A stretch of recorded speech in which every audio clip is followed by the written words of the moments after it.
game with the black pieces against Leshma, rated 1038. He opens up with e4, and we try to get a Caro-Kann on the board.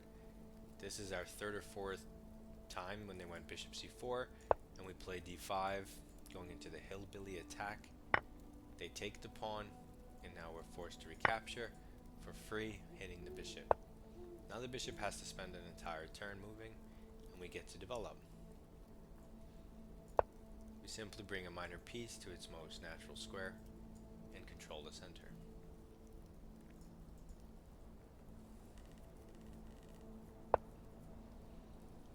White plays c3. It looks like he's trying to play d4 and maybe give his bishop away back home.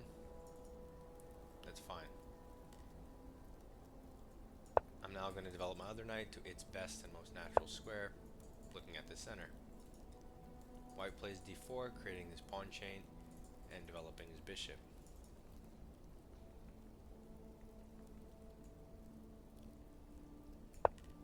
I'm going to develop one of my minor pieces and stare at the center and this nice diagonal and remove my bishop on the outside of the pawn chain before I close it down.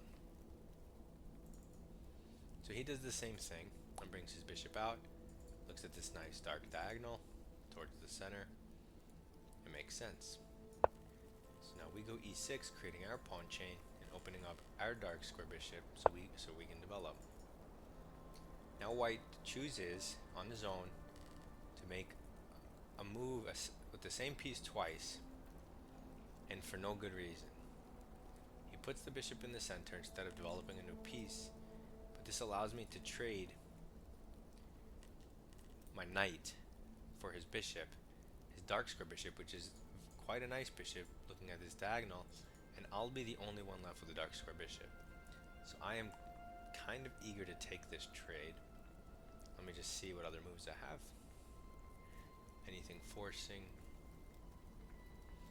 I don't think so. So I'm going to take that bishop off the board. He has to take back.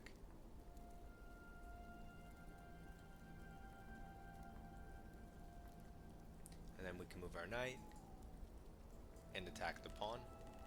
I don't want to move it forward, even if I could, because I want this diagonal covered with a minor piece. Because once he takes this, I won't be able to bring my bishop back. And so if he ever gives any checks, I want to not have to move my king. So I would like a knight here. I don't know why he's thinking. I just took your bishop, so take back.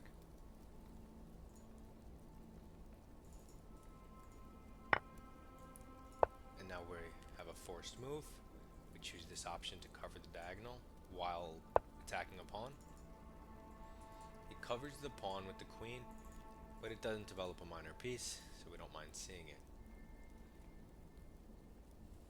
We have one minor piece left to develop. I don't see a reason to go to e7,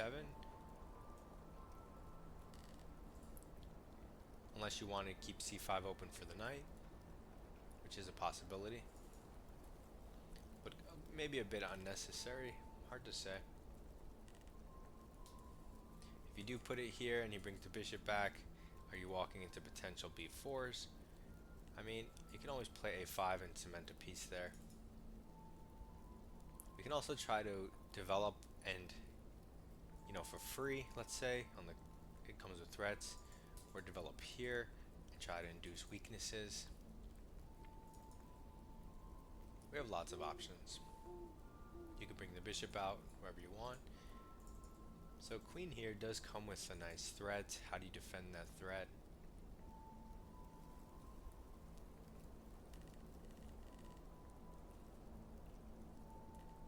I'm not really sure. Queen here doesn't work. It's a weird move. Maybe if he tries to counter attack by going here, I mean, we can just take this. If he takes this, we can just go rook over. And then if he double attacks, he's not threatening anything, we can just take the rook.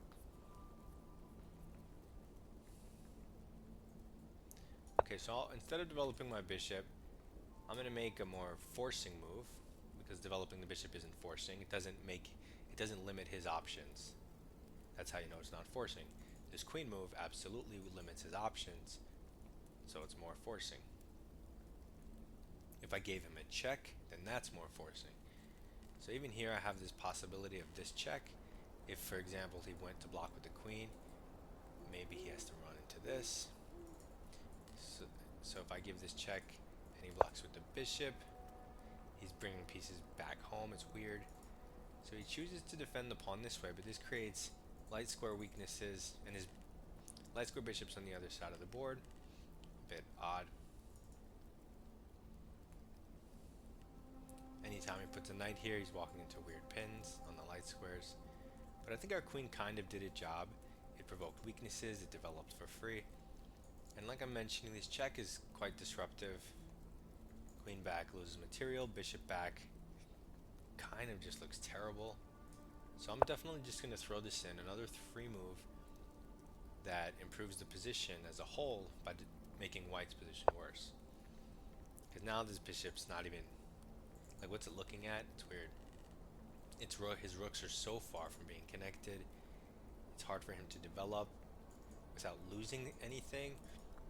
In this situation, his knight is hanging, but you're kind of pinning yourself, so that's a little weird. It's probably still good move by move, but I don't really feel like calculating.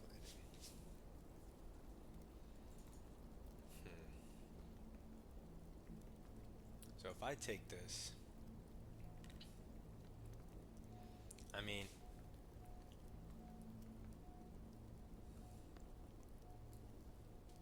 what can he really do? He can't move.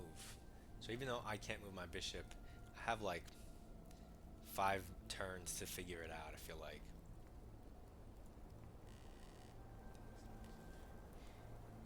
Yeah, maybe even something like, he brings his knight out, bishop a3.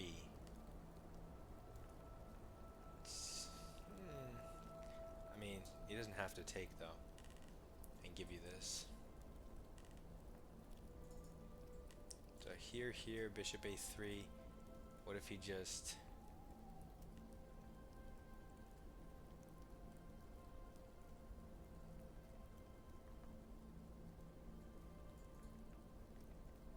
ignores you? He castles. Even if you go here and he takes take, you're still hanging the bishop. You get a bunch of pawns for it. I mean, it has to be good. Whatever. Even if it ends up being just a trade, like a bishop for a knight, whatever. It's not like you lost the game. It's just you traded a pair of pieces. But something about it looks really nice. So I'm going to go for this really weird bishop a3 move, which prepares castling but does it in an awkward way that will definitely confuse lots of opponents. It's a forcing move. It comes with threats. It tries to coordinate on this square, as well as undermine the c3 square, which can be the cause of some tactics. He takes the bishop, so we traded pieces, but now I get this pawn with check, and then I get the rook, so now I'm up a whole different set of material. He didn't have to take, but it's hard not to. So he moves his queen here. What does this threaten? Well, he could have taken the bishop. I guess now he's threatening to win it. He's also hitting this pawn. What's the downside? He's undefending this pawn, so I'm going to take it with check, removing his most forward advanced pawn in my position. He moves the bishop, which pins itself.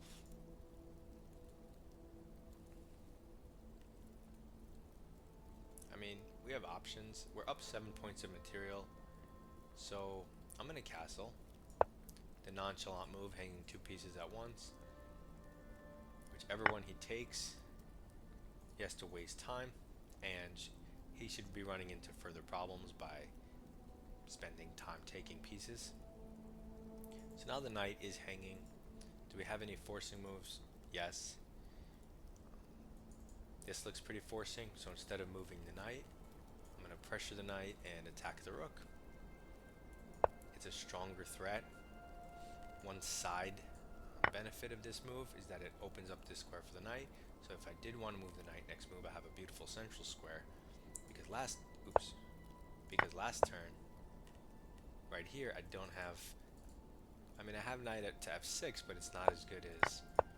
Or it was in this position. It's not as good as knight to e5. So anyway, he takes my knight, which of course hangs the rook with check. A rook is stronger than the knight, so that makes sense. He pins himself. This gives us a beautiful opportunity to use the open c-file with our rooks. Now, how many of you would play b6 here? Or rook b8, which is even worse? Please don't. You should be bringing a rook to c8. Clearly this is the one of the strongest move, if you don't consider this winning the knight. But the move that I did wins pieces anyway, because that would have been a fork and a double attack on the bishop. Now it's just potentially comes with checkmating patterns and threats. So the game is over. We bring our rook to its most active position, threatening to win material for free, threatening to double our rooks for free. You could do whatever you want here. You could take the bishop when he takes with the knight. I mean, you're up 5 points of material, so that's nice. But I want to bring my last piece, and just maybe I can checkmate him while his queen is in the middle of our encampment, taking pawns that are completely irrelevant to the game. Pawns have no effect or bearing on the game when the material is this uneven. You don't want to lift, I mean, even if you lift your rook, you still don't get checkmated because you can bring it back. But there's no reason to waste time moving your rooks back and forth. So I'm going to make one turn and just go h5. That way you never have to worry about a back rank checkmate or anything like that. So now we could probably checkmate this guy relatively quickly. I say let's start with the knight pin. Now we're threatening to take the bishop, and the knight can't capture because it's pinned. He gives us a check, but we prepared for it with a light square. There's no light square check. And like I mentioned, we're threatening this. We're also threatening a much more clever checkmate in one. Can you find it?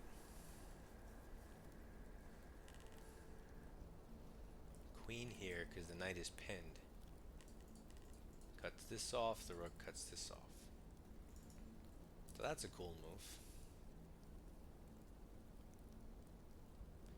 And it's a funny material imbalance because it's two exchanges. I have two rooks, he has a bishop and a knight, which you don't see that often, but it's cool to see how the rooks can play against the pieces. And in a position like this, whether black has checkmate or not, you have to know that a4 does nothing and is a terrible move. And at the very least, you should be moving your queen. But this checkmate in one is really cool, so let's get it on the board.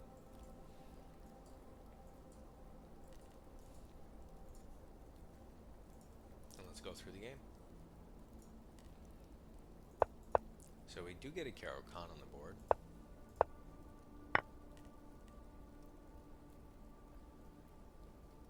And it's the Hillbilly attack. So we have development and center, development and center, development and center, center and development. I think this is a good trade, so free stuff. Forced move for free. Development for free. It's already -2. Now after we provoked this weakness, it came to -4. So they wanted him to just develop, jettison the pawn, kick the queen, and just gain a bunch of tempi for the pawn. And you're still worse, but it's a lot better than what he did in the game, so yeah.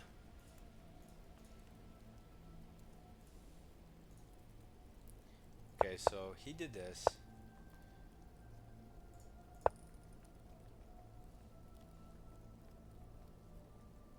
Okay, and we give this check. He goes here, and okay, so it doesn't work. All right, it was worth a shot, right? Going for the knight. I knew at first sight you're pinning yourself, and there's really not a good way to escape it. That's why I was trying to sack a piece. But I mean, I wanted to see see what happened anyway. So what is the computer's best move out of? I was looking at bishop before, but how does this work? Let's just go with f3, which is weakening. Then you take this. Why is this different? Let's say king f2.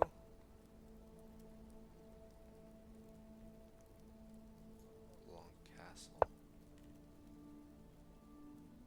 Bishop out. Am I evacuating the piece or not? Okay, you give a check, whatever. Take this pawn.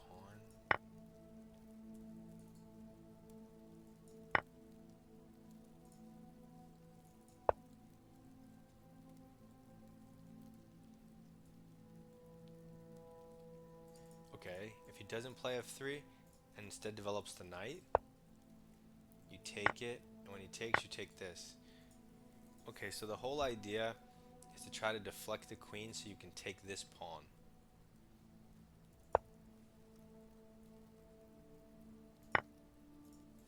Weird. Very nuanced. I mean, it's a 10-minute game. Take it easy, engine. Jesus. I'm just trying to make normal moves over here. I'm not trying to go down that. Okay, so I give the check. I take this, which they call a blunder. So it would have been all zeros. They only gave me 92 accuracy because of this move. Because I didn't do the nuanced version that allows you to eventually take this b2 pawn with a much, much better position. Shame on me. I'm only -1. Fair enough. But that's nothing for you guys to ever worry about. You know, if you have a lot of time in your games, you can calculate this stuff to completion. But when you have 10-minute games, do not waste your time with stuff like that. Even though apparently it's a huge difference. But if you're slow like me, don't do it. So we take, and currently we're up a piece. Whether it works out or not, his position's clearly still bad. So what do we do next? It's funny because we play bishop a3, and it's not a complete throw. It's the engine's second best move. It likes g5 as the top. So the idea behind g5 is what? Let's say he castles for fun. Of course you're going to kick the knight, but we want the knight to move because we're going to try to evacuate the bishop with a trade. But once you take the queen, he still gets the piece. So this is all super weird computer stuff. You want to calculate it till the end. We go bishop a3. Good enough. We're threatening to, again, try to use that square to evacuate, so it's similar in concept. I guess move by move it's not as strong. And then he takes and it becomes -5, and we just are crushing with this move. I had mentioned he doesn't have to take, he should just kind of chill and castle. And then we go and take the pawn. He takes, we take, he takes, we take. This is what I calculated, and I even said out loud that we get a couple pawns after he gets the bishop on b1. And of course in this position, I mean, you would rather be black. It's not completely crushing though, like in the other, what the engine was suggesting. But so what? It's still really good position. Take this pawn for sure. And you have a beautiful, perfect pawn structure. Castle, good development. Pass pawn. Opposite color bishops. Definitely winning chances for you. And that's if he finds all the best moves. He didn't find all the best moves. Immediately takes the hanging bishop, but blunders the rook. Free stuff.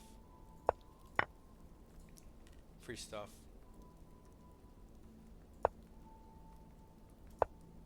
Just king safety. It's -6. You can do whatever you want. So I hung 2 pieces. and then improving a piece for free. Free stuff. Improving a piece for free because it comes with peace threats. -8, improving a piece for free. Improving a piece for free because of the threats that come with it. And then he goes pawn hunting, which should look completely wrong to you by this point. We played this move. I mean, you might as well throw it in. Probably don't even have to, though. Although if you want to use your rook, you might as well. Then it's mate in 11. We improve a piece for free. We're threatening mate in 1. And he just ignores us, and we get the mate off. So, perfect game other than our slightly dubious taking this knight, which we knew going into it was slightly dubious, but overall still a good move. So, hopefully this helps. You see my train of thought, and hopefully you use a nice train of thought in your own games, right? Hopefully you can verbalize your moves. Hopefully you don't make random moves, and you have some logic behind what you're doing, and it's center focused, free move focused. But who knows? Who knows what you guys are doing on the other end? Submit your rapid games, ones where you're not cheating, preferably, and I'll review them for you. Good luck in your chess and goodbye.